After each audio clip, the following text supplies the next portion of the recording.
Bonjour tout le monde et bienvenue à cette conférence de ce midi qui se nomme Les infrastructures vertes pour gérer les eaux pluviales urbaines, leçons apprises et prochains défis.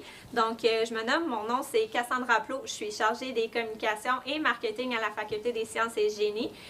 Aujourd'hui, je vais vous présenter vos conférenciers qui sont Geneviève Pelletier, professeure ingénieure du département de génie civil et génie des eaux, ainsi que Guillaume Grégoire, qui est professeur agronome du département de phytologie. Donc, je vous rappelle que la conférence d'aujourd'hui est d'une période de 50 minutes avec un 10 minutes de questions à la fin. Je vais pouvoir lire vos questions que vous allez pouvoir poser dans le chat à la fin à nos conférenciers. Donc, sans plus tarder, je leur laisse la parole. Donc, bonjour, on va vous présenter des leçons apprises et prochains défis de notre équipe de recherche qui comprend aussi Sophie Duchesne, qui est professeure, chercheur et ingénieure à l'INRS ETE à Québec. Et on a un quatrième mousquetaire qui était Paul Lessard, qui a participé au groupe de recherche, qui est maintenant un professeur retraité. Donc, notre groupe de recherche INRS U-Laval, donc, est financé depuis 2015, donc 10 ans déjà, où on fait le suivi des infrastructures vertes et des infrastructures intelligentes. Notre premier projet de suivi d'infrastructures vertes était au marché public de Longueuil, qui a été conçu par Vinci Consultants à Montréal, et plus particulièrement Marie Duguay et Pascal Rouillé. Marie Duguay est à la Ville de Montréal maintenant et Pascal Rouillé aux ateliers Hublot. Donc, nous avons eu un premier financement important en 2019 à 2023. C'est dans le cadre de ces travaux de recherche-là que nous allons vous présenter les suivis qui ont été effectués. Il y avait 12 partenaires municipaux, un partenaire privé qui était Soleno et c'était appuyé par le ministère de l'Environnement. Donc, à travers, depuis presque 10 ans déjà, nous avons formé 25 personnes, soit doctorants, maîtrise, premier cycle, qui travaillent maintenant à travers le Québec et ailleurs sur les infrastructures vertes ou sur la gestion de l'eau en ville. Donc, ce qui est important, c'est que les infrastructures vertes permettent de s'adapter au changement climatique. Donc, qu'est-ce qu'on fait comme suivi sur nos différents sites qu'on va vous présenter dans les prochaines minutes? Il y a des suivis qui sont faits en temps de pluie. Par exemple, le suivi hydrologique, on mesure le volume et le débit de pointe entrant et sortant. Et également le décalage des pointes de débit par rapport à des modèles mathématiques. Le suivi environnemental, donc ça, c'est la concentration ou la charge de polluants, encore une fois, entrant et sortant du système. Je dirais qu'on fait ça de moins en moins. On l'a fait beaucoup au début. On s'est rendu compte que souvent, c'était beaucoup de travail pour pas tant de résultats. On va vous l'expliquer dans les prochaines minutes également pourquoi. Mais ça doit être fait absolument en temps de pluie. Ensuite, il y a d'autres suivis qui sont faits pas nécessairement en temps de pluie. Par exemple, tout ce qui est le suivi des plantes, donc survie et croissance des végétaux. Donc, c'est mon intérêt à moi personnellement, particulièrement, donc tout ce qui se passe avec les végétaux et le substrat, ce qui fait qu'avec Geneviève et Sophie, on fait une équipe assez complémentaire. Elle s'intéresse plus à la partie eau, moi plus à la partie plantes et substrat. Donc on fait ça pas nécessairement en temps de pluie, à différents moments pendant l'année, du début de la saison de croissance, donc du printemps jusqu'à l'automne. Et dans le substrat, même chose, donc on va installer des sondes, mesurer la température, la teneur en eau du substrat en temps réel, donc en temps sec et en temps de pluie. Et on prend aussi des données sur les propriétés physiques et chimiques des substrats. Souvent, on fait ça en début et en fin de saison de croissance. Encore une fois, pas nécessairement en temps de pluie. Okay. Les valeurs de référence, quand on va parler du suivi environnemental, je vous ai mis, en gros, je vais les reprendre par la suite, mais on va se comparer au National Stormwater Quality Database qui a été publié aux États-Unis, qui a quand même fait des suivis très larges à travers les États-Unis. On a extrait les sites résidentiels, parce qu'évidemment, en milieu industriel, c'est une autre histoire. On vous donne les gammes de valeurs pour les gammes de valeurs et la médiane pour qu'on puisse comparer les résultats que nous, on a obtenus au Québec avec la plus grande base de données disponible en Amérique du Nord. Je l'ouvrirai et on tournera mon. Donc, on commence par le premier. c'est le stationnement Roland-Baudin à Québec. Ça se trouve à être juste à côté du centre intact de glace, soit le long de Henri IV, au coin de Quatre-Bourgeois, là, où il y a en fait la gare d'autobus de Sainte-Foy. Donc, il y a un aménagement qui a été fait. Je peux pointer aussi. Donc, un aménagement qui a été fait. On voit en haut tout ce qui est vert, c'est la partie nous végétalisée ou biorétention. On va voir, on appelle ça un système hybride parce que pour nous, une biorétention, c'est une dépression végétalisée qui peut avoir un drain ou non. Et une noue, ça implique que l'eau peut circuler le long d'un genre de fossé, si on veut. Là, c'est comme une espèce d'hybride. Les bulles qu'on voit ici, en haut, les 3 bulles qu'on voit un peu plus loin, c'est la partie biorétention et la partie linéaire en haut, ça serait la noue. Donc, pas mal toutes les infrastructures végétalisées ont des bassins de sédimentation à l'entrée. On doit dire que ceux de Roland-Baudin, c'est ceux qui sont le mieux faits dans tous les sites qu'on va vous présenter. Donc, vous voyez un abaissement de la bordure qui permet à l'eau du stationnement de se rendre dans la biorétention et une grille qui permet de capter le petit gravier, en fait. La grille, elle s'enlève facilement. On peut nettoyer. Et il faut que ça soit nettoyé parce que lors d'événements qui sont plus importants, ce qui est dans le fond du petit bassin peut être mis en suspension. Donc, la noue, on voit les 4 parties du stationnement arrivent dans 3 biorétentions, ce qui est un peu étrange dans le sens où la partie 1 qu'on voit en bas en bleu et 4, c'est un quart du stationnement vont chacun au bout et la moitié dans le milieu va dans une seule cellule, mais qui est très proche de la sortie de l'ouvrage. Donc, vous allez voir dans tous les sites qu'on va vous présenter, l'écoulement des eaux est sous-optimal en général. Mais il faut le faire pour apprendre, puis c'est comme ça qu'on continue. Donc, voilà. C'est un stationnement, les pentes vers la biorétention et les noues est vraiment bien fait. L'eau s'écoule facilement. Guillaume va vous parler des plantes un peu plus tard. Donc, comment une infrastructure végétalisée au point de vue hydrologique va permettre d'améliorer la situation? C'est qu'on veut qu'il y ait moins d'eau qui se rende au réseau municipal qui est déjà surchargé. Et où va aller cette eau? Simplement dans le substrat et en dessous du substrat, on le voit ici, on a de la pierre nette. Donc ça, c'est le substrat des plantes et la pierre nette. Donc l'eau qui s'infiltre peut être retenue là. C'est comme ça qu'on va avoir moins d'eau qui sort qui rentre. Un des trucs qu'on voit beaucoup dans les infrastructures vertes au Québec, c'est la présence d'un drain qui, selon nous, après 10 ans d'études, est souvent non nécessaire. Donc, l'eau va avoir tendance à aller vers le drain et sortir de l'ouvrage. Parfois, pas toujours, ça va dépendre, mais c'est pas nécessairement souhaité. On préfère que l'eau reste dans l'ouvrage et soit disponible aux plantes. Si jamais ça se sature, il y a un trop-plein, donc l'eau peut passer par le trop-plein et rejoindre le réseau municipal.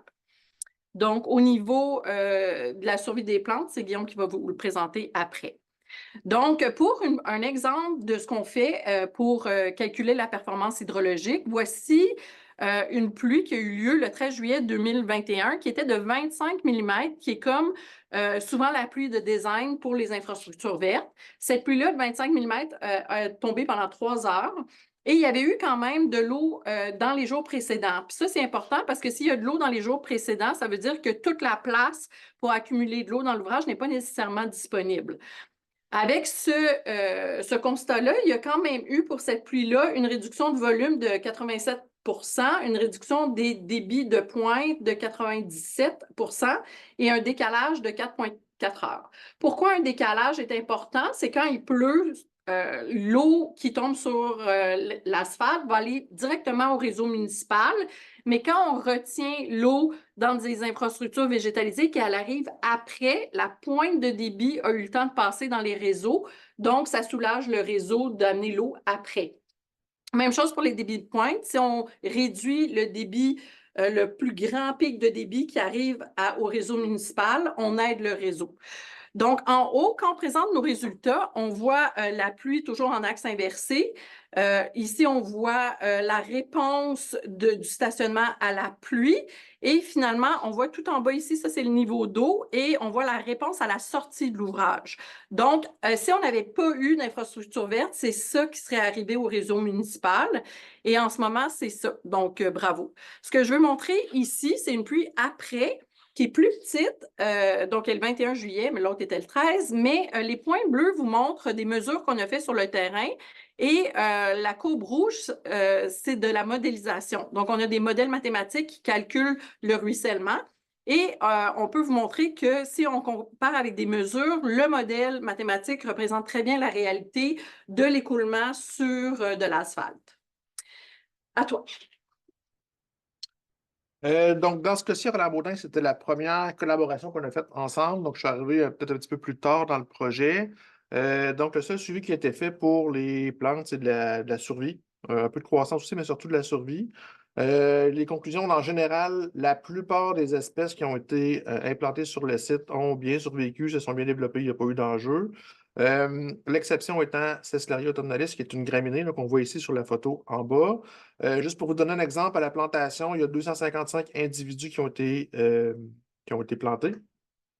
Et le plus bas compte qu'on a fait sur ces 255-là, c'était 54. Donc, la population a diminué jusqu'à 54 individus.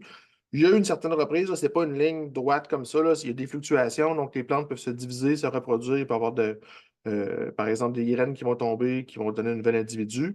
Donc, le plus bas qu'on a mesuré, c'était 54. Mais à la fin du suivi, donc après les 3 années de suivi, on était rendu à 140. Donc, on était revenu quand même un petit peu plus haut, mais c'était une diminution par rapport aux 255 qu'on avait à l'origine. Et cette espèce-là en particulier, j'en parle parce que j'ai des collègues à l'Université de Montréal qui font un travail similaire à ce qu'on fait. Et la même espèce, eux aussi, ont vu que dans des biorétentions, elle fonctionnait plus ou moins bien. Et c'est certainement une des questions que moi j'ai le plus souvent quand je parle des municipalités, par exemple. C'est quoi les espèces qu'on aurait utilisées dans les biorétentions? C'est difficile, avec l'état des connaissances actuelles, de dire cette espèce-là fonctionne vraiment super bien, est efficace pour évaporer. En même temps, elle va survivre aux périodes de sécheresse parce que c'est un peu ça qu'on demande aux végétaux. Là, on pense souvent que c'est des milieux très humides. C'est le cas quand il pleut, mais entre les événements de pluie, ça devient très sec. C'est des substrats assez drainants. Donc, ça prend des plantes qui peuvent survivre à cette période-là également. Mais quand il y a de l'eau, on veut que les plantes évaporent et soient actives pour enlever de l'eau. Donc, c'est un peu difficile de trouver ces plantes-là. On travaille là-dessus. Par contre, il y a certaines espèces qu'on sait qui ne fonctionnent pas bien. Vous allez en voir d'autres dans la présentation un petit peu plus tard. Celle-là, c'en est une que moi, je ne recommanderais pas pour les biorétentions, basées sur nos résultats et sur ceux qui ont été faits dans la région de Montréal également. Dans ce contexte de projet-là, c'était assez difficile de mesurer l'impact des végétaux sur la gestion de l'eau. Et je dirais que c'est vrai en général sur le terrain. Ce qu'on aimerait, c'est pouvoir comparer, par exemple, la même espèce avec deux apports en eau différents. Ce n'est pas toujours facile de le faire sur le terrain. Donc, c'est pour ça qu'on le fait en conditions plus contrôlées. Mais si vous avez des opportunités pour nous là, de dire on va construire, par exemple, une série de cellules de biorétention soumises aux mêmes conditions, mais on va faire varier les végétaux. Nous, c'est sûr que c'est le genre de site qui nous intéresse. Donc, pour les leçons apprises à Roland Baudin, on a vu que vraiment, il y a une panoplie, la terminologie n'est pas fixe. Donc, quand on parle de cellules de biorétention ou de nous végétalisés, c'est important, même en professionnel, de bien dire au départ qu'est-ce qu'on veut dire par là. Donc, pour nous, une cellule de biorétention, comme j'ai dit précédemment, c'est une dépression végétalisée avec ou sans drain, alors qu'une nous, c'est vraiment l'eau peut aller d'un point A à un point B par la pente. Les bassins de sédimentation, comme je vous ai dit précédemment, ceux-ci, c'est les plus beaux que vous allez voir. Donc, par la suite, ça se dégrade. La configuration de ce site-là était unique pour pouvoir mesurer les petits débits entrants. D'habitude, on n'est pas capable de mesurer les débits entrants parce que c'est une légère nappe d'eau qui arrive sur l'asphalte. Dans ce cas-là, ça nous permettait de le faire, donc on en a profité pour caler nos modèles. Ce qu'on a vu aussi, c'est qu'il y avait rarement un écoulement dans le drain. Je vous ai dit que des fois, l'eau faisait son chemin au drain puis que ça partait plus vite qu'on voulait. Mais dans ce cas-ci, il y avait rarement de l'eau dans le drain. Donc, il y aurait possibilité de retenir plus d'eau dans l'ouvrage. Donc, finalement, ici, il y a une sous-utilisation des nous. On se demande est-ce qu'il y a vraiment besoin d'un drain? Et puis, est-ce que la surface de végétalité aurait pu être plus petite au niveau de la gestion de l'eau, mais ça aurait été beaucoup moins joli? Pour les plantes, on avait une bonne survie, pas une bonne suivi, une petite erreur, bonne survie en général. Variation saisonnière, comme j'ai dit tantôt, pour certaines espèces, là, le compte peut varier un peu d'une saison à l'autre, mais en général, c'était quand même assez bon. Une chose importante qu'on a appris sur ce site-là, c'est la communication, entre autres pour le déneigement. Donc, quand nous, on parlait aux gens de la ville, les gens plus dans les bureaux, services d'environnement, tout ça, ils nous ont dit qu'il n'y aurait aucune neige qui serait mise dans les biorétentions pendant l'hiver, parce que ça reste un enjeu, le déneigement pour un stationnement comme ça. Et quand on est allé sur le site l'hiver, parce que oui, on va visiter les sites l'hiver également, on a vu qu'il y avait eu de la neige qui avait été mise, entreposée dans les biorétentions, donc ce qui peut avoir un impact négatif sur les plantes, mais aussi sur la compaction du substrat et donc l'écoulement d'eau éventuellement. Donc, on s'est rendu compte que oui, les gens de la ville ont fait le message aux propriétaires, ou je ne sais pas qui, de l'entreprise qui faisait le déneigement, pour que le message se rende par de la ville, se rende au gestionnaire de l'entreprise et à la personne qui est sur le tracteur qui fait le déneigement, c'est plusieurs étapes. Donc, il faut s'assurer que l'information descende bien, pas juste en haut, mais qu'elle descende bien sur l'opérateur qui va faire les opérations sur le site également. Deuxième projet, encore une fois, c'est dans la ville de Québec, on est plus au nord de la ville. Donc, c'est un projet qui a été fait aux abords du lac Saint-Charles. Le lac Saint-Charles, c'est le principal réservoir d'eau potable de la ville de Québec. Et donc, c'est un endroit qui est assez sensible où la ville fait attention de garder une bonne qualité de l'eau. Et donc, la gestion des eaux pluviales est toujours un enjeu un peu particulier. Et il y a quelques années, la ville a installé des noues végétalisées sur quelques rues qui sont situées aux abords du lac Saint-Charles. Vous les voyez sur la carte ici à gauche. Et ce qui est intéressant pour nous, du point de vue des plantes, à tout le moins, ben, vous avez une coupe ici, là, juste comment ça fonctionne, une noue végétalisée en coupe. Dans ce cas-ci, il y avait 5 positions de plantes. Vous les avez 1, 2, 3, 4, 5. Donc, on a 2 positions qui est à la marge, donc en haut, 2 positions au milieu et une position qui est au centre, donc dans le fond de la biorétention. Il faut comprendre que plus on est en haut de pente, moins qu'il y a d'eau. Plus on est en bas de pente, plus il va y avoir d'eau. Et ce qui est intéressant pour nous, ce que je disais, c'est que la même espèce avait été plantée à la fois en haute pente et en milieu de pente. Vous le voyez sur l'image en bas à gauche. Donc, la même espèce, c'est une vue de haut, si on veut, des noues végétalisées. La même espèce est plantée en haut et au milieu. Donc, nous, ce qui nous intéressait, c'est de comparer l'effet de cette position-là sur la survie, mais également la croissance des végétaux. Donc, ce que je vous présente comme résultat, c'est ce que je viens de dire, donc l'effet de la position sur la survie et la croissance. Et on a aussi suivi les substrats lors de l'implantation et pendant 3 années par la suite. Donc, on a pu comparer, voir comment ces substrats-là évoluaient, certaines propriétés des substrats, mais également l'effet des agencements. On avait 3 agencements de plantes différents sur ces substrats. Donc, premier résultat ici, c'est la survie. Donc, vous voyez ici l'échelle des Y, c'est la survie de 0 à 100, donc 100 étant survie complète, 100%. En bas, vous avez nos différentes espèces. Et ce que je veux vous montrer là-dessus, en gros, c'est que la plupart des espèces ont bien survécu, à part celles qui sont ici. Donc, vous avez 3 années, année 1, 2, 3. Et vous voyez que ces espèces-là, là, pour ces 5 espèces-là, il y a une dégradation dans le temps. Donc, de l'année 1, on part de 85% ici, puis on se ramasse dans le cas de la Rudbeckia autour de 10% de survie. Encore une fois, Rudbeckia hirta, c'est une autre espèce que je ne recommande pas parce que dans d'autres projets ailleurs également, le taux de survie est assez faible. Pour les autres, c'est un petit peu moins pire, mais quand même un déclin dans le temps de la survie de ces espèces-là. Si on focus sur le positif, la plupart des espèces qui sont ici, par contre, ont bien survécu. Donc, c'est un effet intéressant. Ici, ce que je vous présente, c'est plus un effet de position sur la croissance. Donc, en haut, vous avez l'air. Donc, l'air des plantes, on mesure ça comment? On regarde la plante de haut. On prend la longueur la plus longue, si on veut, horizontalement. Et on prend un 90 degrés, ce qui nous donne une forme d'ellipse. Et on ramène ça sur une base d'air de plante. Donc, en haut, c'est l'air. En bas, c'est la hauteur. Donc, c'est la hauteur végétative. On ne mesure pas la hauteur des fleurs, mais des plantes, des structures végétatives la plus haute. Et ce qu'on remarque, en fait, ce qui est important de remarquer ici, c'est que vous avez les lignes droites, c'est la position à la marge, donc en haut de la biorétention. Et les lignes pointillées, ici, c'est dans la pente. Et ce qu'on voit, c'est que pour l'air, on a une différence significative pour plusieurs espèces. Il y a que des petites étoiles comme ça ici, ça veut dire que c'est significatif.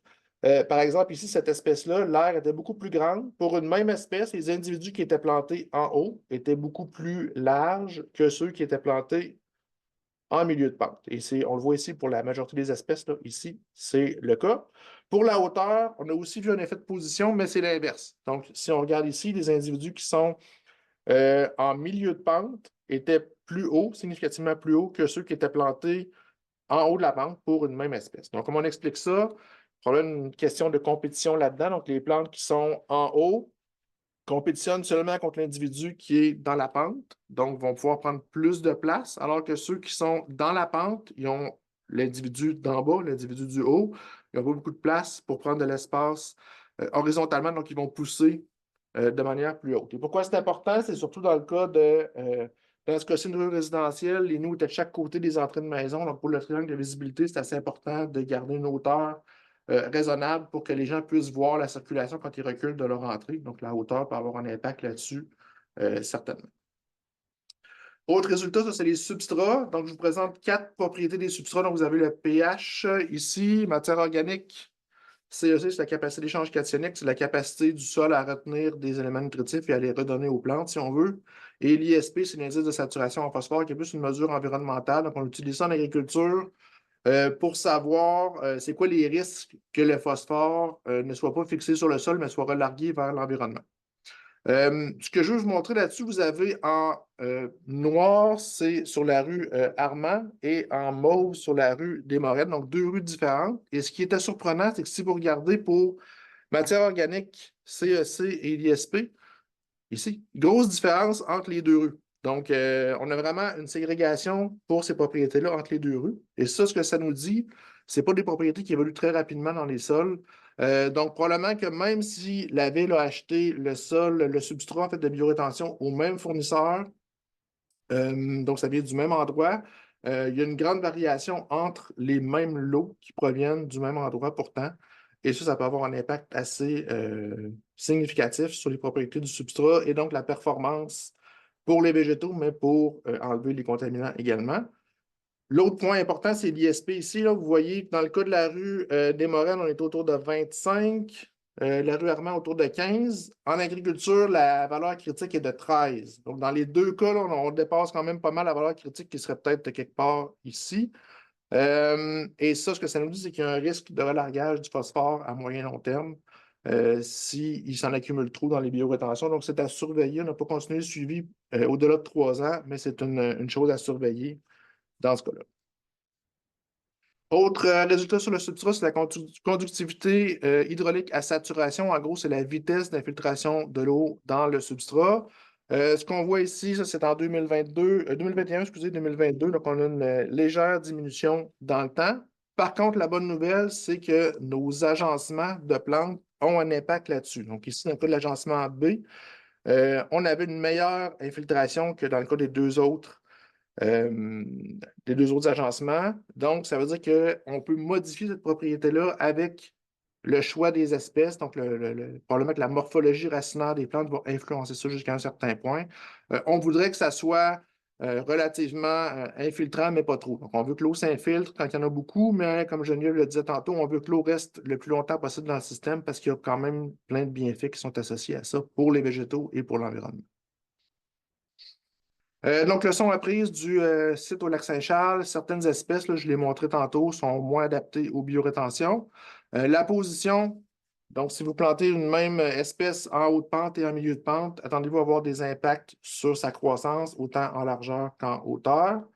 Dans le cas des substrats, toujours vérifier. Il peut y avoir une variabilité assez importante entre les lots pour un même projet. Donc, si on voit des choses qui sont différentes d'un endroit à l'autre, ça peut expliquer ça. On a vu une accumulation d'éléments nutritifs avec le temps sur les 3 ans dans notre cas et une diminution de la conductivité hydraulique à saturation, mais qui peut être mitigée par un choix approprié des végétaux.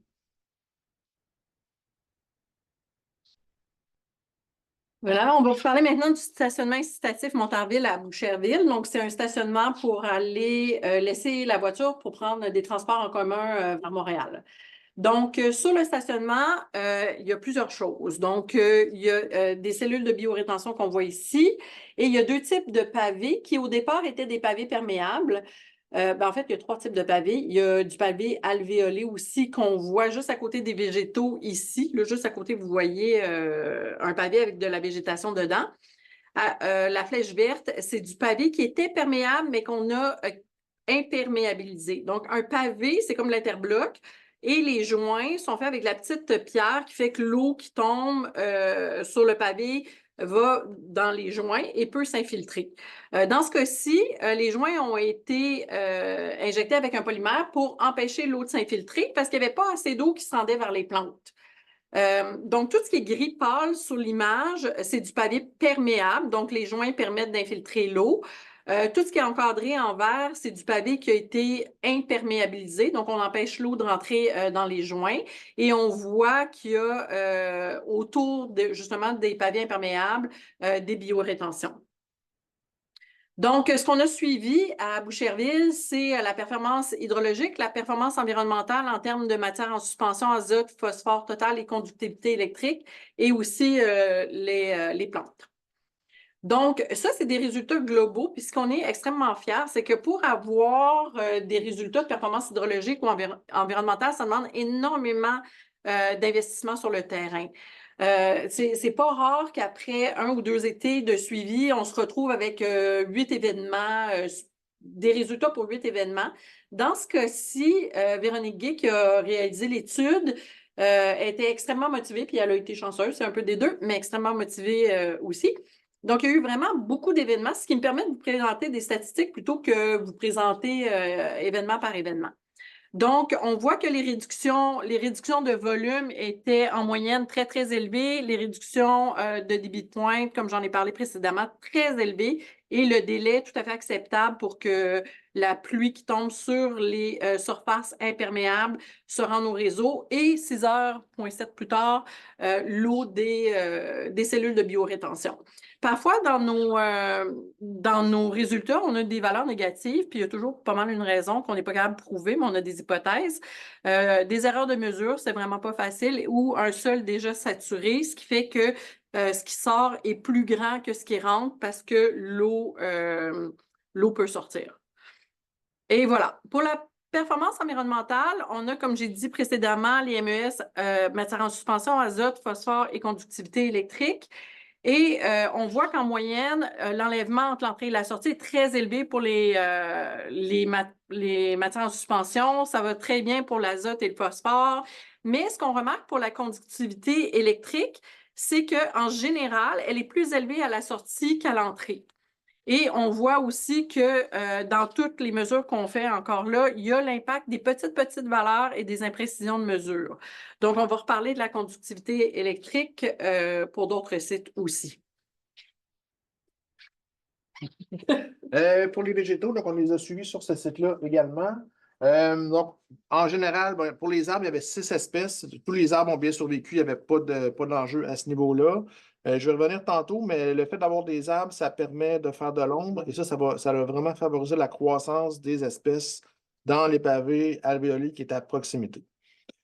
Pour les arbustes, vous avez un tableau ici. Donc, encore une fois, dans la plupart des cas, une très bonne survie. Exception faite du saule qui est ici, là, le saule pourpre gracilis que vous voyez sur la photo qui a moins bien survécu, donc seulement 54%. Dans le cas des vivaces, encore une fois, la plupart des espèces ont bien survécu, sauf la Rudbeckia fulgida. Retenez cette espèce-là parce qu'on va en reparler plus tard. Autre espèce que je ne recommande pas parce que les données qu'on a font que sa survie montrent que sa survie n'est pas super bonne en contexte de biorétention. Une autre chose intéressante, c'est que sur ce site-là aussi, on avait la même espèce, l'alchimida, qui était plantée à la fois en haut de talus et en bas de talus. Et vous voyez l'impact de la position dans ce cas-ci sur la survie. Aucune survie dans le haut du talus, probablement des conditions trop sèches, peut-être trop chaudes avec l'asphalte, le pavé et la bordure à proximité. Mais en bas de talus, survie de 77%, donc très bonne survie. Donc, même si la plante ne survit pas bien à un endroit, ça ne veut pas dire qu'elle ne survivra pas bien dans un autre endroit. J'ai parlé de l'effet des arbres sur le pavé alvéolé tantôt. Donc, vous avez ici, c'est le pourcentage de recouvrement des espèces. Comment on mesure ça? On a une application dans laquelle on prend une photo et l'application compte le nombre de pixels verts sur la photo. Ça nous donne un recouvrement par les plantes. Dans ce cas-ci, comme c'est du pavé alvéolé, il y a beaucoup de béton. Les pourcentages de recouvrement ne sont pas très élevés. Là. On est autour de peut-être 12 à 14 %.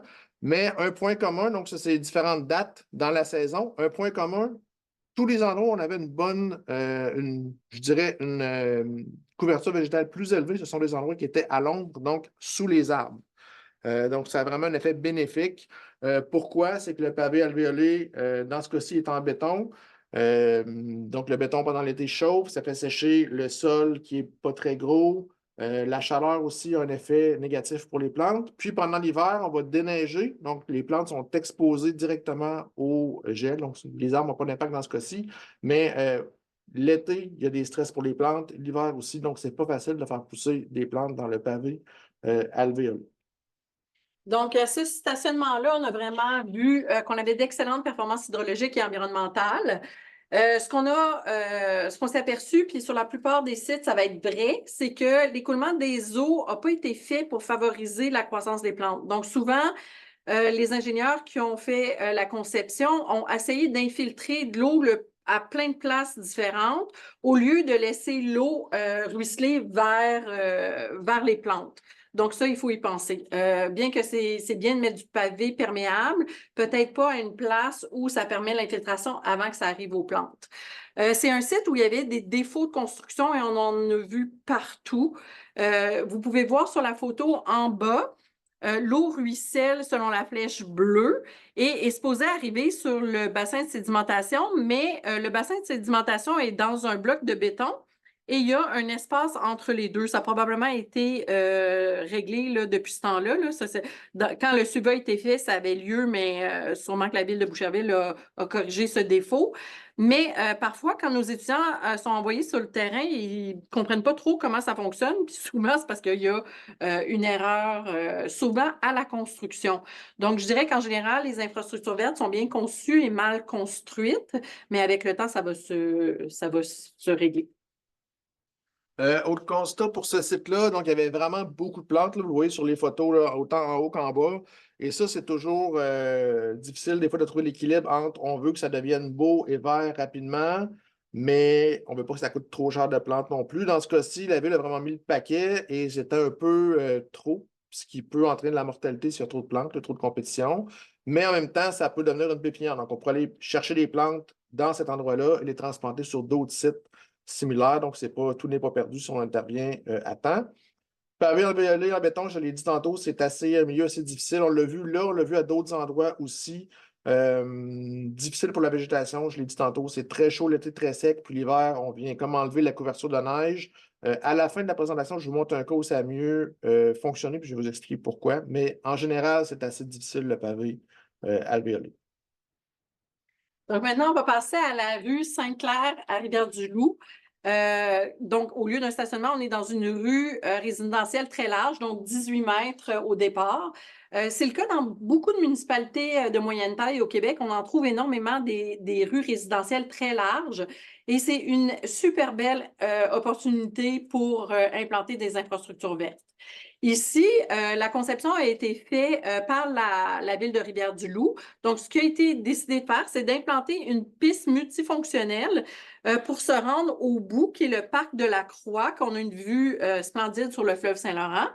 Et donc, les gens peuvent aller en vélo ou à pied ici. Ils sont séparés de la voie carrossable, donc plus sécuritaire. On a une biorétention, comme vous pouvez voir. Et de chaque côté de la rue, il y a une bande de pavés perméables d'1 mètre de large. Donc, les rues, on ne voit pas toujours, mais les rues sont faites avec un devaire. Donc, l'eau qui tombe sur la rue va de chaque côté de la rue vers les grilles de rue en général. Dans ce cas-ci, l'eau va vers le pavé perméable. Et le pavé perméable permet l'infiltration. Il y a un drain en dessous qui dirige cette eau-là, ainsi que les grilles de rue, vers de la rétention en arche. Soleno étant un partenaire, je l'ai mis là. La biorétention comme telle ici ne reçoit l'eau que de la piste multifonctionnelle et des terrains, mais qui sont engazonnés. Donc, c'est un autre exemple où il n'y a pas énormément d'eau qui va à la biorétention pour le besoin des plantes, comme j'ai dit précédemment. Donc, ici, on a fait des suivis de taux d'infiltration du pavé perméable et de la performance environnementale. On va regarder spécifiquement la matière en suspension et la conductivité hydraulique. Et Guillaume va vous présenter le suivi des plantes et du substrat. Donc, ici, on peut voir un essai d'infiltration sur le pavé perméable, même l'hiver. Donc, c'est possible de le faire quand il y a de la neige. La neige a un effet isolant et ça ne gèle pas en dessous. Donc, c'est des essais standardisés où on verse un volume d'eau spécifique et on regarde combien de temps ça prend à s'infiltrer, ce qui donne un taux d'infiltration en hauteur millimètre par heure.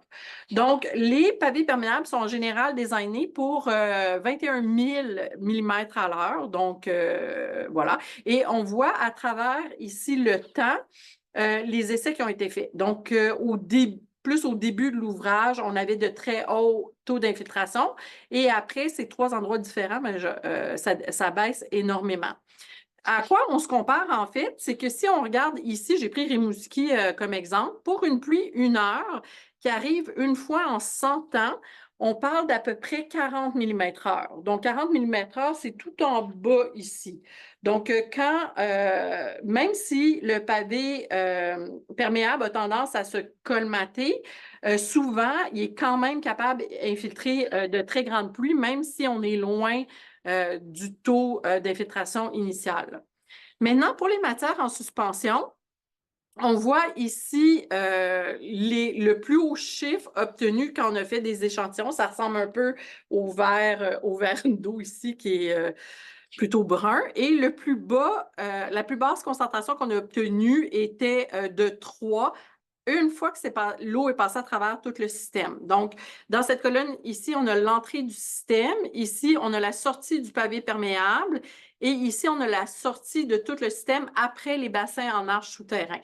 À titre indicatif, on voit ici les gammes de valeurs que je vous ai parlé au début. Donc, on est vraiment dans la gamme de valeurs. Et ce qu'on voit ici, c'est une variation. Donc, quand l'eau passe à travers tout le système, le négatif nous dit que les matières en suspension ont été réduites. Donc, ça marche très bien. Je devais calculer la moyenne, mais je ne l'ai pas fait. Donc, le point d'interrogation reste.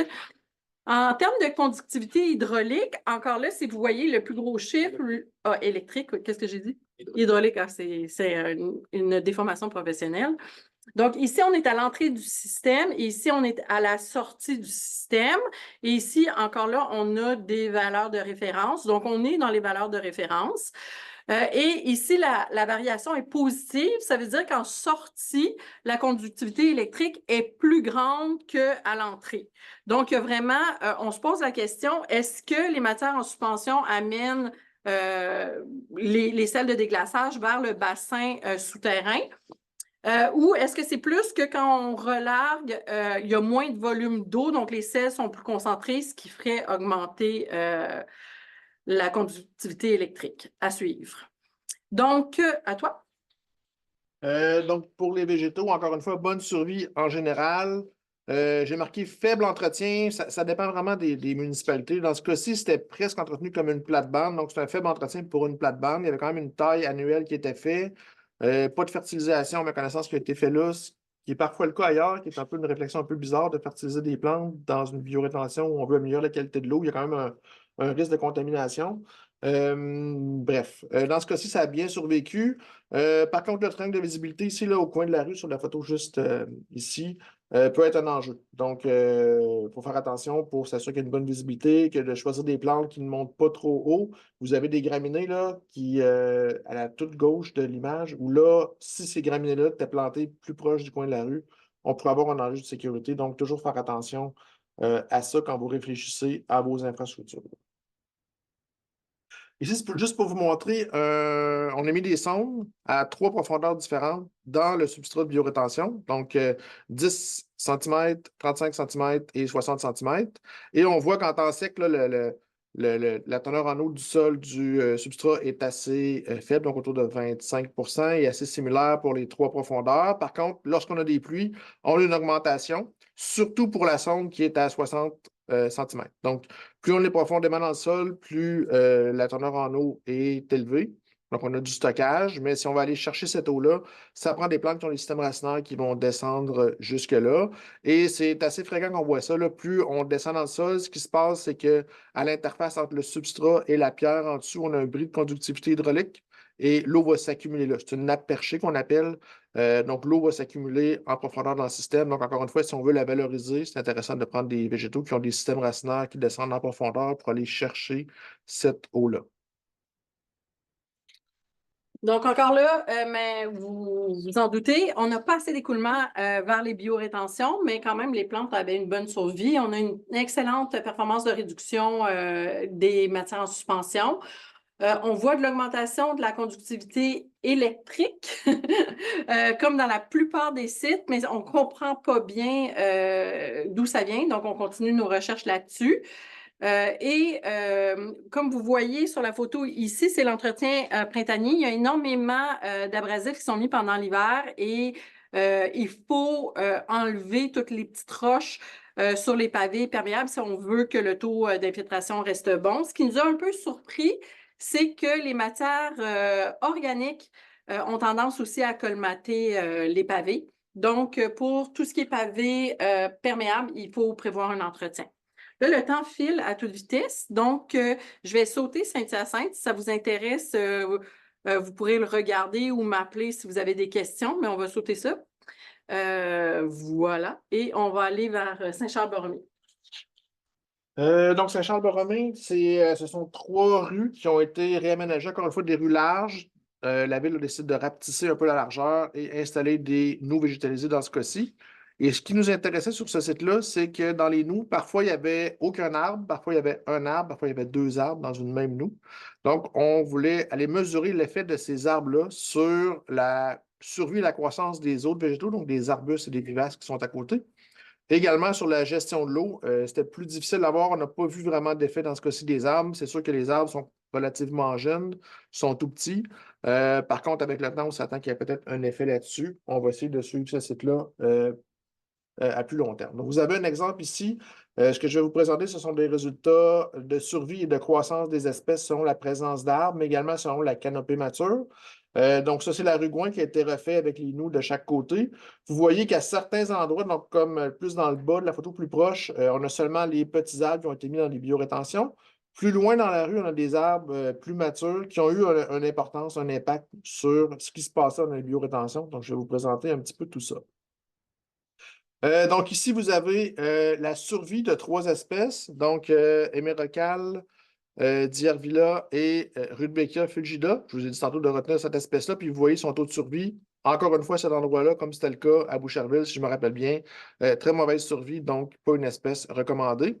Et vous voyez la survie en fonction de la densité d'arbres, donc soit 0, 1 ou 2 arbres, et aucun impact de la présence d'arbres. Il y a une petite baisse ici pour l'hémérocale, mais ce n'est pas significatif. Donc, les arbres n'ont pas d'effet sur la survie des espèces, des autres espèces dans les biorétentions. Par contre, si on regarde pour la croissance, bon, on n'a pas fait de Rudbeckia parce qu'il y avait trop de mortalité, mais pour Hémérocale et Dierville, on voit que la présence d'arbres, donc ici on a 0 arbre, on a une meilleure croissance, et quand on a 1 arbre ou 2 arbres, une moins bonne croissance. C'est le cas pour les 2 espèces, donc la présence d'arbres va affecter négativement la croissance. Par contre, pas de différence entre 1 arbre ou 2 arbres. Donc, le fait d'avoir un arbre va influencer la croissance.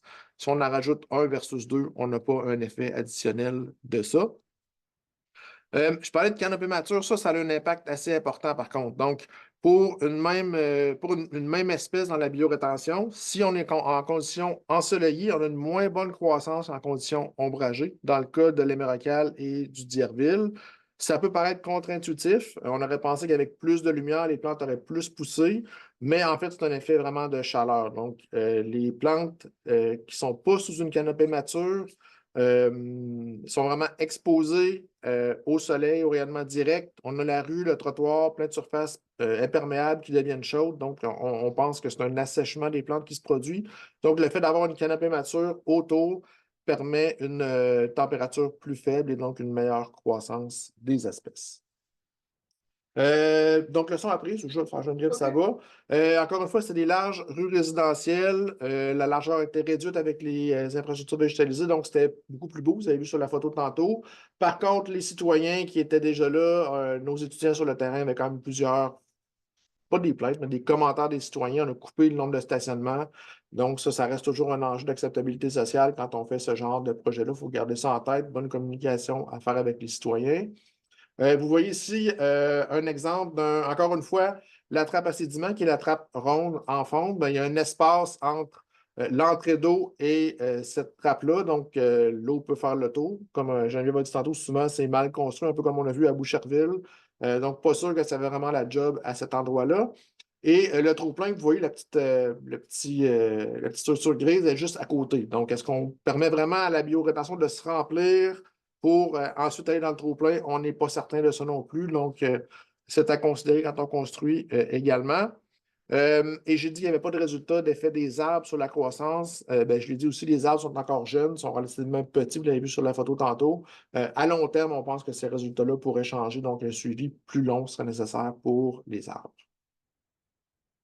Donc, un autre stationnement, gros succès. Le stationnement Pierre-Laporte à Victoriaville, il est en arrière, il est au centre-ville et il est en arrière des bâtiments. Donc, on passe, on ne voit pas trop, je vais essayer, vous ne me voyez pas, là, mais vous voyez ma main, on rentre ici ou on rentre de l'autre côté. Mais donc, il est encastré finalement, il y a des bâtiments tout autour. Donc, au départ, sur la photo de gauche, vous avez avant et après. Donc, vous voyez, c'est vraiment joli. Donc, on va vous présenter un peu de performance hydrologique, juste les volumes, et Guillaume va vous présenter le suivi de la conductivité hydraulique. Donc, avec les électriques. Donc, avec les flèches ici, on voit les flèches bleues présentent le ruissellement, donc ce qui coule sur l'asphalte. Ensuite de ça, il y a un écoulement dans les drains. Une fois que l'eau s'infiltre dans les biorétentions, ça passe par les drains, mais il y a aussi des conduites. Donc, une espèce il y a plusieurs choses qui se passent sur ce titre-là qui a fait qu'il était quand même assez difficile à suivre. Il y a aussi du palvé alvéolé, comme on a parlé précédemment, et dans le coin de la photo tout au long. Avant la sortie des conduites qui rejoignent le réseau municipal, il y a ce qu'on appelle un séparateur hydrodynamique qui, l'eau rentre, et c'est comme si elle fait un vortex qui, comme les manèges à la ronde, dans le fond, dans le temps, colle les matières sur le mur et leur permettent de tomber, donc ne se rendent pas au réseau municipal. Donc, pour la performance hydrologique, c'est un peu difficile à voir ici parce qu'on a les volumes sur l'axe des Y et chacun des événements sur l'axe des X. Et en orange, on a le volume à l'entrée en mètres cubes et le volume à la sortie en bleu. Et là, le pourcentage qui est écrit ici, c'est la réduction.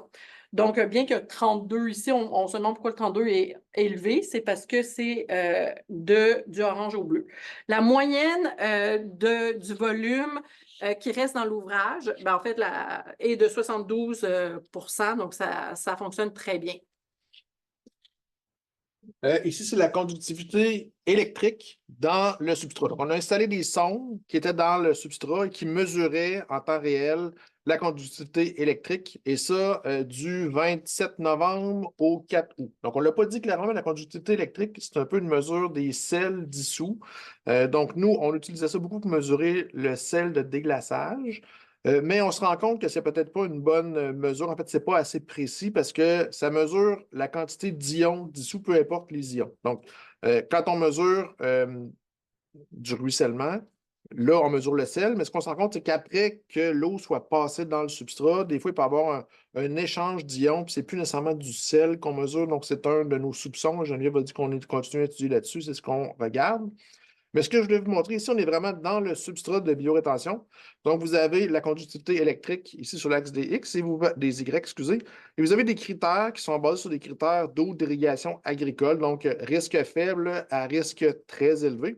Et vous avez les pics de conductivité que vous voyez ici. Et vous allez dire, oui, il y a des pics où on atteint un risque très élevé. Si vous regardez la date, c'est au mois de janvier. Donc, pour les plantes, il n'y a pas grand-chose qui pousse à ce moment-là. Et la majorité des pics que vous voyez, là, même ici, c'est en période de dormance pour les plantes. Le dernier est au 6 avril, donc on est à la fin, au début du printemps. Encore une fois, les plantes sont en dormance. Pendant la période de croissance végétative, le sel est très bas. En fait, la conductivité électrique est très basse. Donc, le sel ne s'accumule pas dans le substrat, ne cause pas d'enjeu pour les végétaux, à tout le moins sur ce site-là, pendant la période de croissance. Donc, leçon apprise, jolie, vous avez vu les images, ça a vraiment amélioré le stationnement, le visuel du stationnement avec la végétation qui a été mise. Bonne réduction des volumes, donc moins d'eau qui va atteindre le réseau unitaire, donc moins de risque de surverse. La conductivité électrique dans le substrat n'était pas un enjeu pour les végétaux sur ce site-là pendant la période de croissance. Oui, il y a des pics, mais pendant l'hiver, donc ce n'est pas un enjeu. Et ça, Geneviève y a fait allusion. On avait un séparateur hydrodynamique, mais il était difficile d'accès. C'était difficile pour nous d'y avoir accès pour prendre des mesures par l'endroit où il était situé. Il était comme dans le plein milieu de l'entrée du stationnement. Il fallait bloquer l'entrée pour y avoir accès. Donc, ce n'était pas vraiment réaliste de le faire pour nous. Donc, c'est une autre leçon apprise. Si on fait des projets avec des municipalités, des fois, c'est juste déplacer de quelques pieds un équipement. Ça facilite beaucoup le travail, autant pour la municipalité que pour nous si on fait un suivi par la suite. Donc, on conclut avec les leçons apprises pour tous nos sites en général. Donc, il faut diriger l'eau vers les plantes en priorité. Ce qu'on a aussi observé, c'est que quand il y a du trafic routier lourd, par exemple sur des chantiers de construction, les matières en suspension sont très élevées. Mais sinon, on est dans la gamme de mesures attendues. Donc, nos étudiants qui ont fait des maîtrises et qui se sont déplacés à chaque fois qu'il pleuvait pour prendre des échantillons à l'entrée, à la sortie, c'était énormément de travail pour s'apercevoir que finalement, on est dans la gamme de mesures et que toute infrastructure verte ou pavé perméable permet une réduction significative des matières en suspension. Donc, c'est pour ça que dans la prochaine mouture, on a arrêté de faire ce genre de travail en laboratoire. La neige est un isolant, donc dès qu'on glisse de la neige sur quelque chose qui est perméable, donc qui permet l'infiltration, ça va fonctionner l'hiver quand il va y avoir des redoux. Donc, il ne faut pas accumuler de la neige sur les infrastructures végétalisées, mais elles fonctionnent pendant l'hiver quand ils ont des redoux. Donc, évidemment, vous avez retenu qu'il faut vraiment faire attention à l'épandage d'abrasifs de sel de sable. Et éviter de pousser ces neiges sales sur les infrastructures, que les pavés perméables nécessitent un entretien, somme toute mineur, là, surtout au printemps. Au pire, on aspire ce qu'il y a entre les joints et on remet du matériel propre. Vous avez aussi vu que les pavés alvéolés, ça marche parfois, ça ne marche pas d'autres fois. Ici, on a un bel exemple de quand ça fonctionne, que ça peut fonctionner bien. Il faut faire attention au matériel, donc béton versus plastique, et au déneigement. La présence d'arbres, bien qu'on commence à regarder ça, c'est clair que même si on ne voyait pas que la présence d'arbres serait, par exemple, bénéfique, c'est clair que les arbres apportent d'autres bénéfices super importants comme la réduction des îlots de chaleur, de l'ombre, la beauté esthétique, etc. Donc, finalement, la dernière, on vous a présenté les leçons apprises, mais aussi quels sont les prochains défis. On a une nouvelle mouture de notre groupe de recherche qui est financé pour la période 2023-2028. Qui porte un nom similaire, avec les mêmes partenaires que précédemment, moins quelques-uns, mais plus Laval. Et on a changé de partenaire privé. On va travailler avec la firme Cima+, et on a toujours l'appui du ministère de l'Environnement. Quels sont les thèmes de recherche?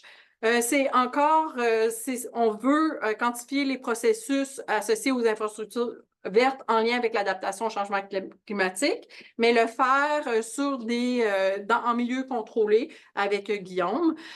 Sophie et moi, nous allons continuer à travailler sur l'optimisation des bénéfices par le développement de modèles. On n'en a pas parlé beaucoup maintenant, mais on utilise beaucoup de modèles. Et travailler sur le contrôle dynamique. Par exemple, si on avait un drain en dessous d'une biorétention qui ramasserait vraiment beaucoup d'eau, que l'eau irait directement dans le drain au lieu de rester sur place. On pourrait fermer le drain gardez-le sur place, mais quand on aurait besoin de vider, on pourrait faire ouvrir le drain. Donc, ça, c'est un exemple de contrôle, de mettre un peu d'intelligence dans les infrastructures.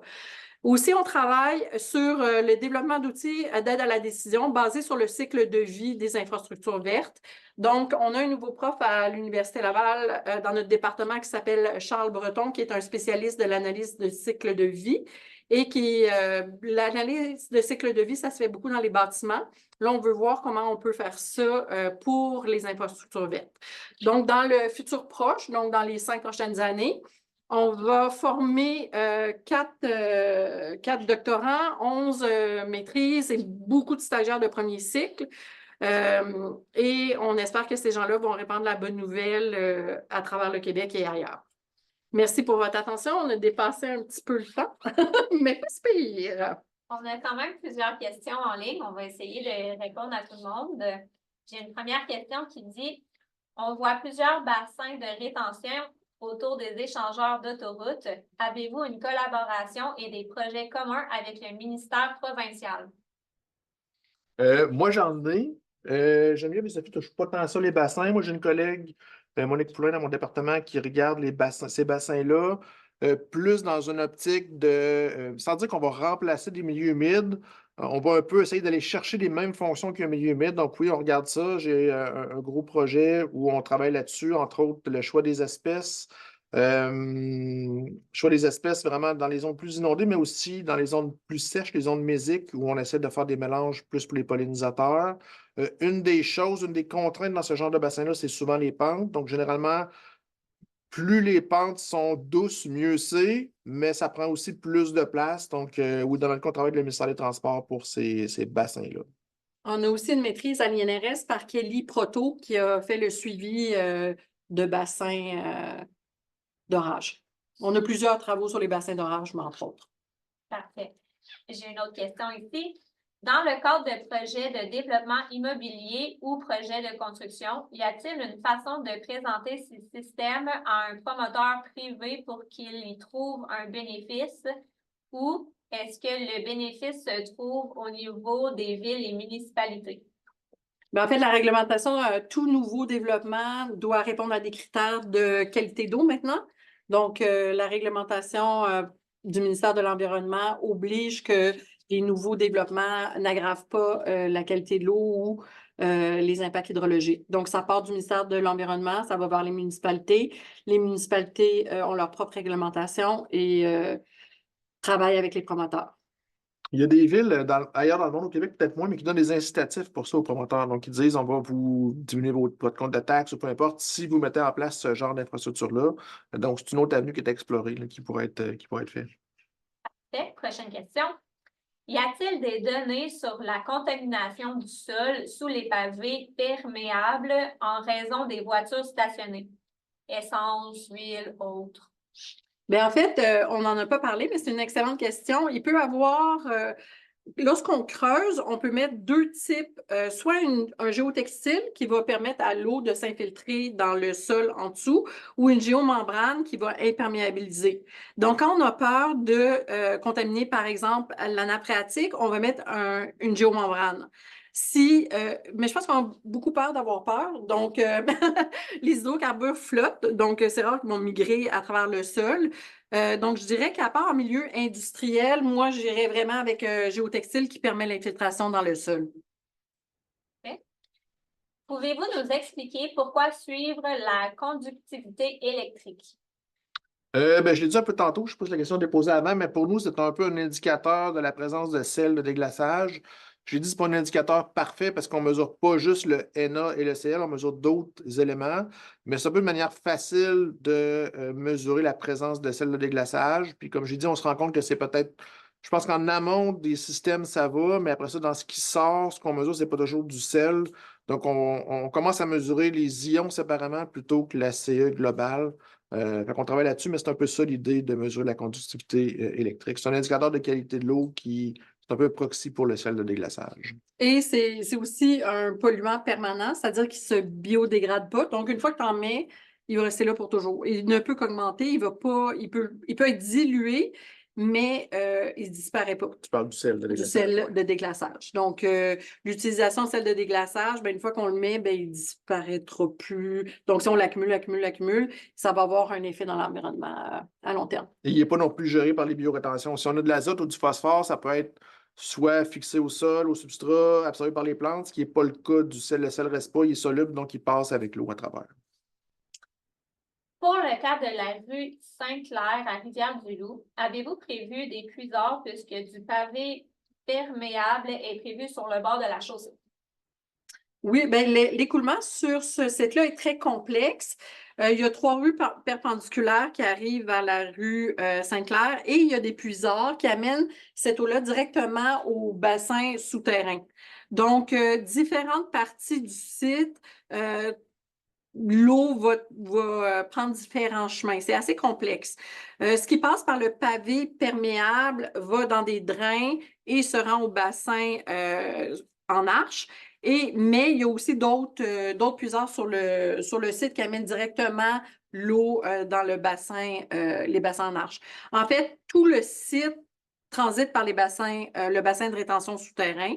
Ce qui permet de diminuer l'impact au milieu récepteur, qui est la rivière du Loup.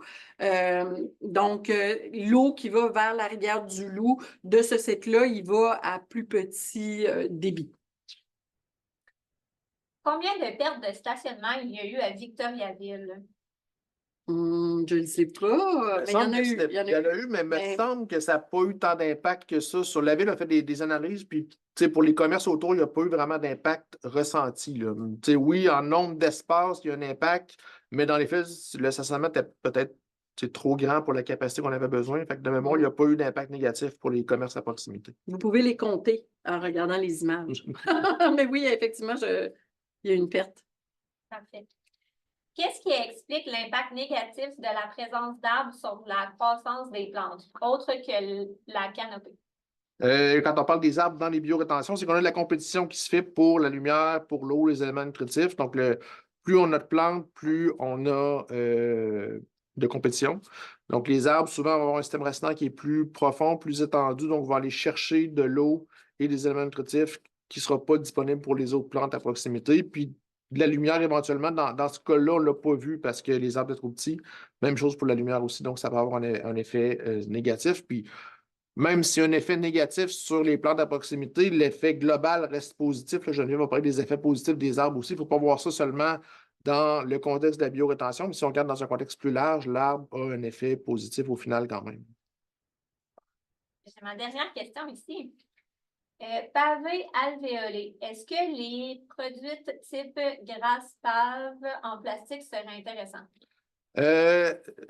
Dans la dernière photo que Geneviève a montrée, où ça marchait plutôt bien, c'est un cas particulier à Saint-Charles-Borromée, mais pas où les rues, là, dans un autre stationnement. C'est ça, celle-là. Je l'ai perdu. C'est ça, celle-là ici. Donc, c'est un des cas où moi, j'ai vu que ça fonctionnait le mieux au Québec. Donc, c'était des pavés alvéolés, dans ce cas-ci, en plastique, donc deviennent un peu moins chauds pendant l'été, absorbent moins la chaleur, si on veut. Donc, ça, c'est positif. Mais l'autre aspect positif, pourquoi ça marche bien dans cet endroit-là spécifiquement, c'est que l'hiver, les pavés ne sont pas déneigés. Donc, de mémoire, c'est des terrains de soccer qui sont là, donc ils ne sont pas utilisés pendant l'hiver. Donc, la neige s'accumule, puis ça fait un isolant. Donc, il n'y a pas de mortalité hivernale des plantes. Fait que je pense que c'est une combinaison des deux facteurs. Le fait d'avoir du plastique et le fait de ne pas déneiger font que dans cet endroit-là, ça fonctionne mieux qu'ailleurs. Ceci étant dit, ce n'est pas parfait. Vous voyez, il y a quand même des carrés où il n'y a pas de végétation. C'est mieux, mais ce n'est pas, encore une fois, optimal. Comme on l'a vu, la présence d'arbres qui ferait de l'ombre fait que ça chaufferait moins, pourrait probablement améliorer cette situation-là aussi. Il y a des arbres sur le site, mais ils sont trop petits encore pour avoir un impact positif. Beau travail de recherche et belle présentation dynamique qui a été dit dans le chat. Donc, on n'a pas d'autres questions. Est-ce que c'est Sophie? Non! Non, c'est Mais merci beaucoup. Merci pour votre temps. c'est ce qui termine la conférence d'aujourd'hui. Donc, je vous invite pour notre prochaine conférence qui va avoir lieu le 8 avril, qui se nomme le défi québécois de la fabrication sur mesure, quand automatiser la fabrication ne suffit pas.